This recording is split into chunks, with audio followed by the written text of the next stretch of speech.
everyone, you are most welcome to my channel LegalInc. So this video is the third part in the lecture series on Kelson's pure theory, and in earlier two videos we had covered the topics till 4.2, that is legitimacy, effectiveness and validity of legal order. तो यहाँ तक हमने discuss कर लिया था. Now in this video we will cover the legal order and sanctions, legal order and collective security, types of norms, then we will discuss the international law and Grund norm, and lastly we will criticize the Kelson's pure theory of law.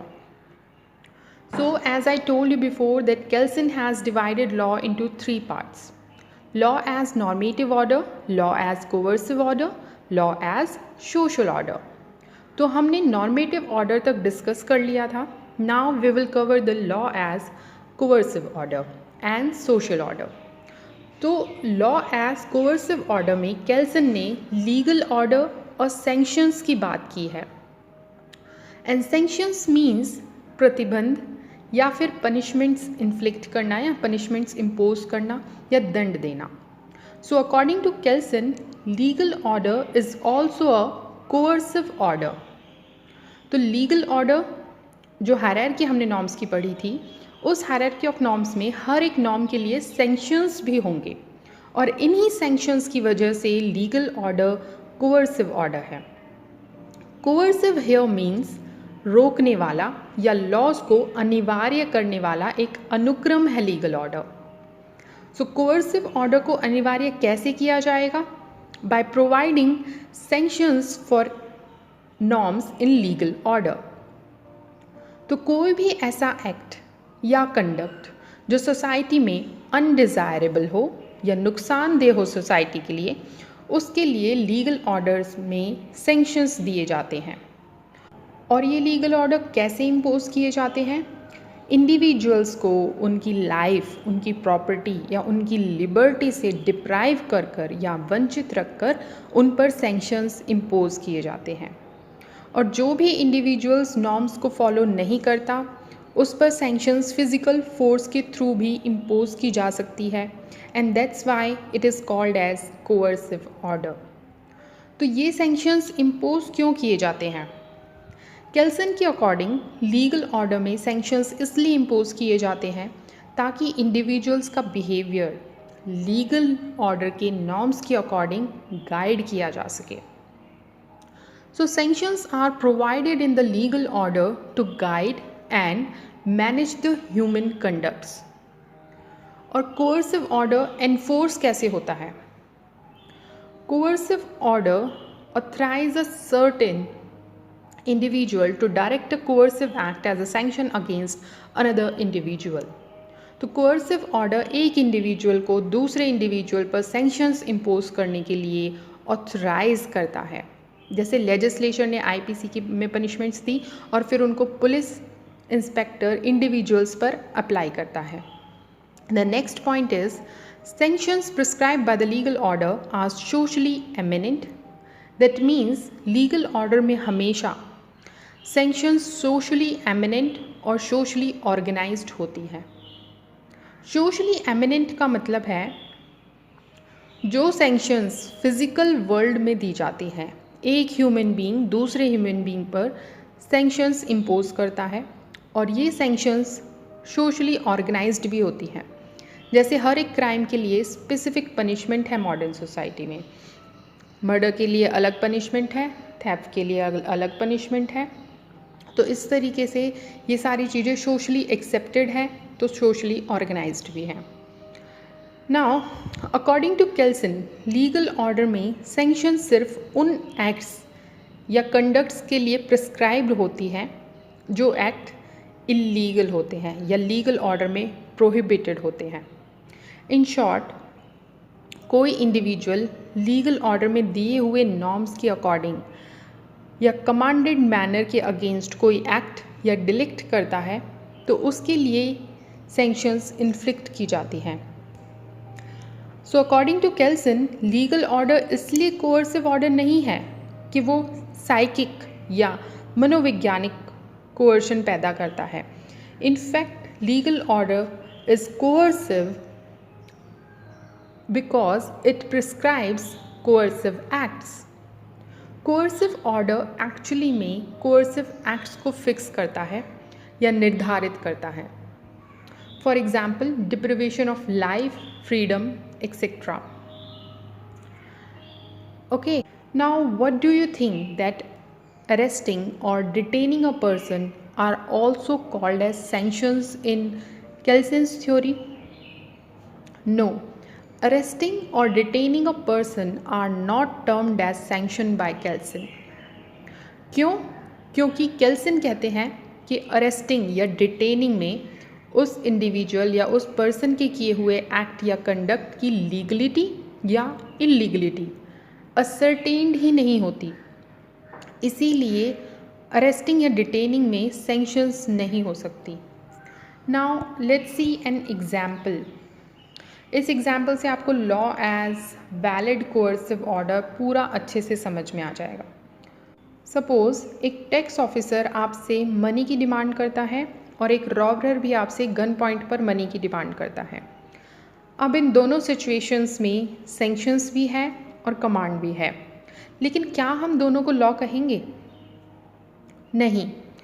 केल्सन की theory के according रॉबरर का order law नहीं कहलाएगा, क्योंकि रॉबरर की command valid नहीं है. रॉबरर की कमांड किसी हायर नॉर्म से डिराइव नहीं हुई है, किसी लीगल ऑर्डर की हायरार्की का नॉर्म नहीं है रॉबरर की कमांड.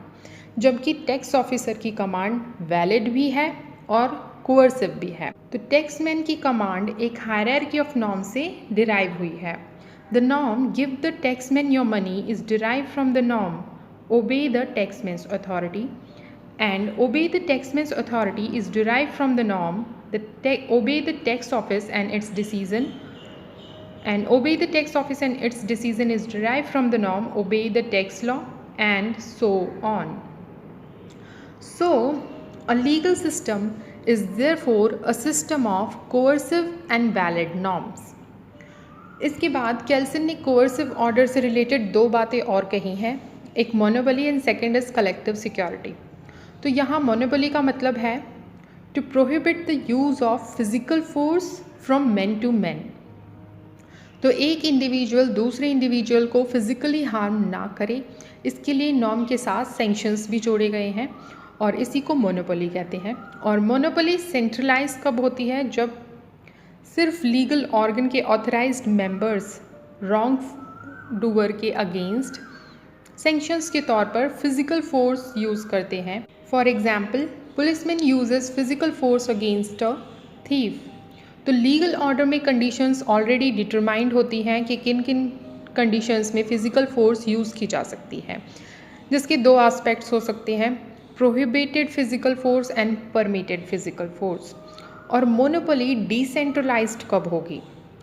जब लीगल कम्युनिटी के सभी मेंबर्स को डिलिक्ट के अगेंस्ट फिजिकल फोर्स यूज़ करने की परमिशन हो या फ्रीडम हो. For example self help. Now by monopolising the use of force the legal order tries to ensure the collective security of the legal order. Collective security means सामूहिक सुरक्षा. जहाँ law and order अच्छा होगा, law establish होंगे और executive organs के coercive means effective होंगे, वहाँ कलेक्टिव सिक्योरिटी ज़्यादा होगी. और जहाँ सेल्फ हेल्प प्रिवेल करती हो, यानी कि जहाँ लोग खुद ही अपनी सुरक्षा करते हो, वहाँ कलेक्टिव सिक्योरिटी का लेवल लोवेस्ट होगा. लेकिन मॉडर्न स्टेट में कलेक्टिव सिक्योरिटी ज़्यादा है. In short the aim of collective security is peace. जहाँ शांति होगी वहीं फिज़िकल फोर्स का यूज़ कम होगा. तो केल्सन के अकॉर्डिंग कोई एक्ट जस्ट है या अनजस्ट है, ये हर एक लीगल ऑर्डर के अकॉर्डिंग अलग अलग होगा. और केल्सन के अकॉर्डिंग सैंक्शंस स्ट्रिक्टो सेंसु नहीं है. ऑस्टिन की तरह केल्सन सैंक्शंस को सिर्फ इविल नहीं मानते. केल्सन का कहना है कि सैंक्शंस इविल और रिवॉर्ड दोनों हो सकते हैं. सैंक्शंस नॉर्म के ओबीडियंस में एज अ मोटिव भी काम करते हैं. Now there are two types of norms according to Kelsen. First is dependent norm and second is independent norm. तो डिपेंडेंट नॉर्म वो नॉर्म होते हैं जो इंडिपेंडेंट नॉर्म पर डिपेंडेंट हो. डिपेंडेंट नॉर्म सिर्फ तभी मीनिंगफुल होंगे जब उनसे रिलेटेड कोई इंडिपेंडेंट नॉर्म भी हो। जैसे कि आईपीसी का सेक्शन 300 है जो मर्डर की डेफिनेशन बताता है। ये सेक्शन 300 तभी मीनिंगफुल होगा जब सेक्शन 302 भी उसके साथ हो, क्योंकि अगर किसी क्राइम की पनिशमेंट नहीं होगी तो उस क्राइम को डिफाइन करने का क्या use. So here section 300 of IPC is dependent norm and section 302 is independent norm. The next topic we need to discuss here is law as social order. तो हमने law as normative order पढ़ लिया, law as coercive order पढ़ लिया. Now the third is law as social order. See, individuals का एक दूसरे के साथ बिहेवियर या तो डायरेक्ट होता है या इनडायरेक्ट होता है। डायरेक्ट बिहेवियर जैसे कि कोई किसी को फिज़िकल हार्म पहुंचाता है, एग्जाम्पल मर्डर। और इनडायरेक्ट बिहेवियर में इंडिविजुअल दूसरे इंडिविजुअल की प्रॉपर्टी को हार्म करता है, एग्जाम्पल इज थेफ्ट।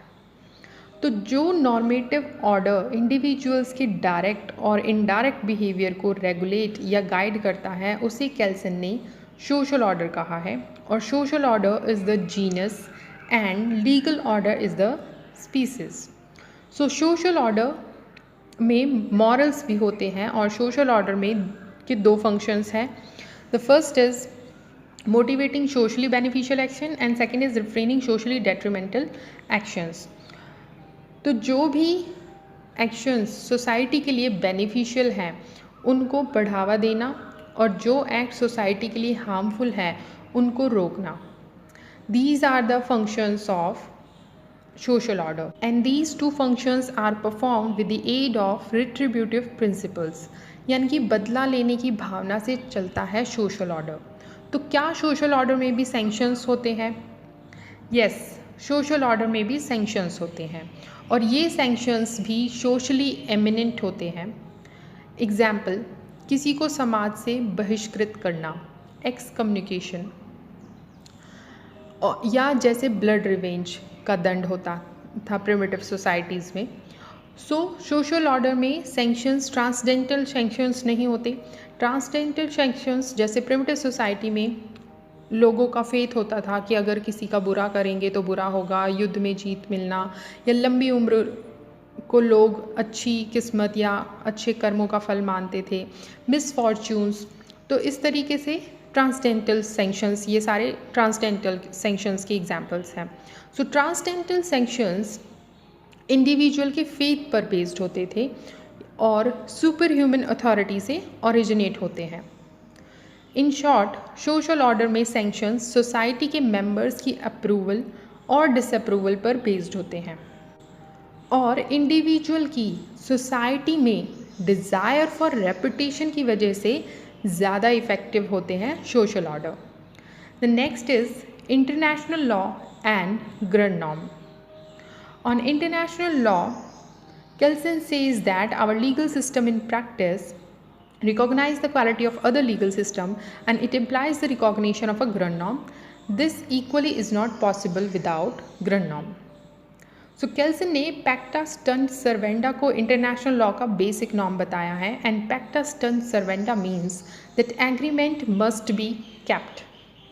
ये प्रिंसिपल गुड फेथ के प्रिंसिपल पर बेस्ड है जिसके अकॉर्डिंग इंटरनेशनल ट्रीटी के सभी सिग्नेटरी स्टेट्स को ट्रीटी कायम रखनी होती है या बाइंडिंग होती है treaty.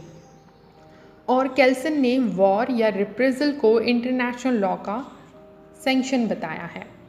Now the last but very important criticism of Kelsen's pure theory. तो सबसे पहले तो ग्रैंड नॉर्म का कोई मिनिमम क्राइटेरिया नहीं बताया केल्सन ने। सो केल्सन ये तो कहते हैं कि ग्रैंड नॉर्म में मिनिमम इफ़ेक्टिवनेस होनी चाहिए, पर वो इफ़ेक्टिवनेस कैसे आएगी ये केल्सन हमें नहीं बताते। So Kelsen's concept of grand norm is vague and confusing. The second is Kelsen's norm की प्योरिटी की बात करते हैं। एक नॉर्म की वैलिडिटी के लिए दूसरे नॉर्म की वैलिडिटी चेक करनी पड़ती है और इसी तरह से ग्रैंड नॉर्म की वैलिडिटी के लिए पॉलिटिकल या सोशल फैक्ट्स को भी देखना पड़ता है। और अगर इस थ्योरी में पॉलिटिकल या सोशल इकोनॉमिक फैक्टर्स आ जाते हैं तो फिर ये थ्योरी प्योर नहीं हो सकती। द थर्ड इज़ केल्सन की प्योर थ्योरी इंटरनेशनल लॉ को प्राइमरी मानती है, लेकिन हर एक स्टेट या नेशन या म्युनिसिपल लॉ को ज़्यादा प्राइमेसी देता है। और वॉर एंड रिप्रेजल कैसे किसी कंट्री के लिए सैंक्शंस हो सकते हैं, जबकि वॉर में तो दोनों स्टेट्स या नेशंस का नुकसान होता है। So international law is the limitation of pure theory. So यहाँ तक हमने केल्सन की थ्योरी के सभी पॉइंट्स डिस्कस कर लिए हैं। और केल्सन की थ्योरी एक जनरल थ्योरी है, ये किसी पर्टिकुलर लीगल सिस्टम की बात नहीं करती। और केल्सन ने लीगल नॉर्म्स को कोअर्सिव बताया है, जबकि मॉरल नॉर्म्स कोअर्सिव नहीं होते। केल्सन का कहना है कि मॉरल सिर्फ इंडिविजुअल के इंटरनल बिहेवियर को रेगुलेट करते हैं। सो होप आपको केल्सन की थ्योरी अब काफ़ी क्लियर हो गई होगी। कोई डाउट्स हो तो आप कमेंट कर सकते हैं, और ऐसी वीडियोस देखने के लिए चैनल को सब्सक्राइब ज़रूर करें, वीडियो को लाइक ज़रूर करें। Thanks for watching, see you in the next video. Till then study hard, take care, bye bye.